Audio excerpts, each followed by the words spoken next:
So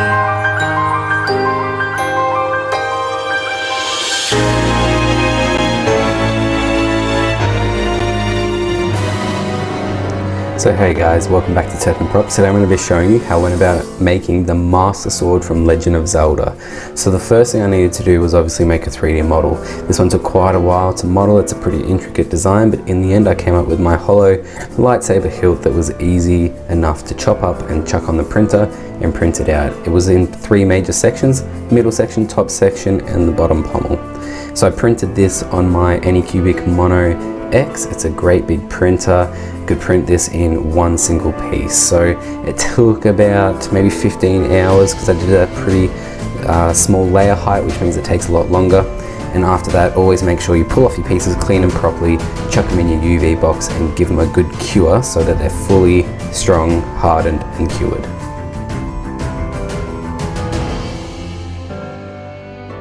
My first design I wasn't really that happy with. You can see the middle section there was a little bit small, so I went back, redid the design and extended it out a bit so it fits a lot more comfortable with 1 or 2 hands. Once I'd removed all the supports, fully cured the parts, it was time to start putting them together.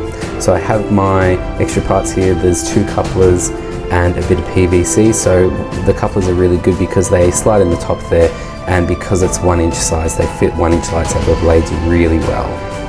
The bottom one there is just to hold it all together once we put the PVC core in. Now it's time to start gluing, so again, glue the one in the end for the lightsaber blade.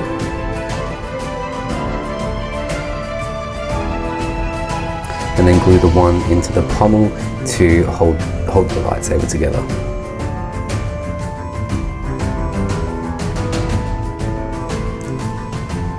So now it's time to start doing the internal structure of the lightsaber. So I use a PVC 1 inch pipe for this. It's really strong and it holds the whole lightsaber together. So I just simply glue it into the top emitter and make sure that it connects with the coupler that's in the lightsaber at the top there. Next I can just glue on the handle section, making sure I line up the circle, and I'll drill that out in a second. Cut out the excess, and now I've got to go and drill out that hole for the button. So I take a stepper drill for this. So I just make sure that I drill a hole large enough to fit my button. So that's pretty much assembly done. I've got my 2 parts, they fit together perfectly, and it's time to start painting these. So as always, you've got to prime 3D printed parts. So I start with a grey primer, cover the whole thing. And because I want to do a blue purple kind of metallic combination, I've done an undercoat of blue. I'm going to go back with this Tamiya pearlized purple with a really light misting over it to try and make sure that you can still see the blue underneath, but it makes it look kind of that transparent purpley color, so kind of like a Master Sword.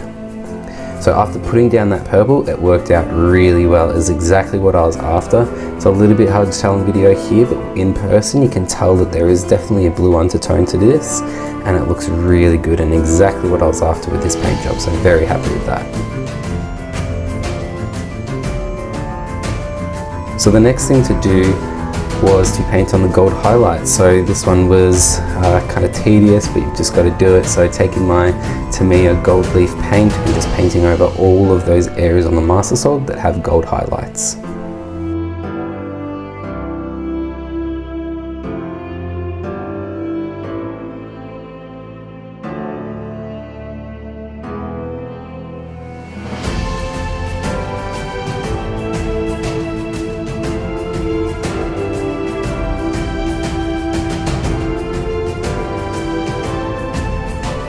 So now it's time to start working on the handle.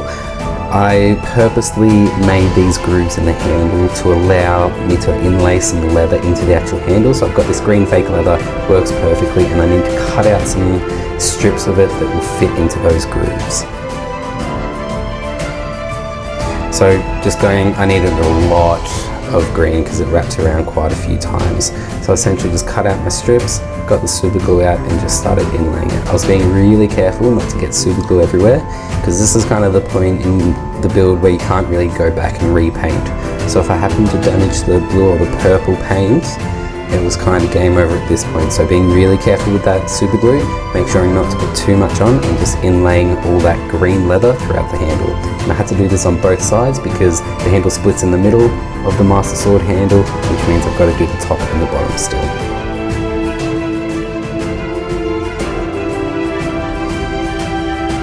So now it's time to work on the electronics.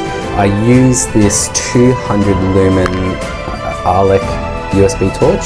So just Google that, 200 lumen Arlec, A-R-L-E-C torch, and you'll find the exact one that I use. They're really good, they're really bright.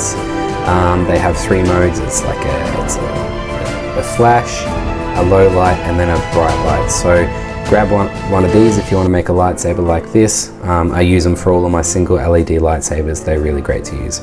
So what I'm doing here is pulling it apart into the couple pieces.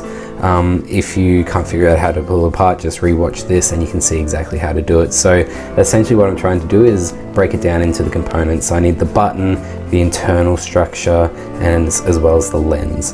Now to put it all together, I have a spacer just to put that lens a little bit further away from the LED source. This helps focus the light more up the lightsaber blade rather than just spreading straight away. Always a good idea to clean your colored filters. I'm going with blue for this one. Obviously it's the Master Sword. Give them a clean so that there's no dirt or anything on there that can make it seem a bit duller. So stacking those up, a bit of clear tape over the top of it. And then you can just finish off the rest with some more tape just to bulk it up so it slides nice and snugly into the lightsaber.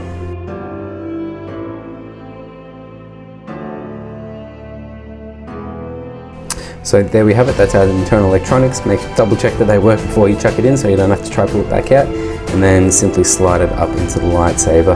Line the button up with the hole that you pre-drilled. And then you can simply just pick up that button that you removed from the Arlec 200 lumen LED USB torch, and you can just slot that into the hole.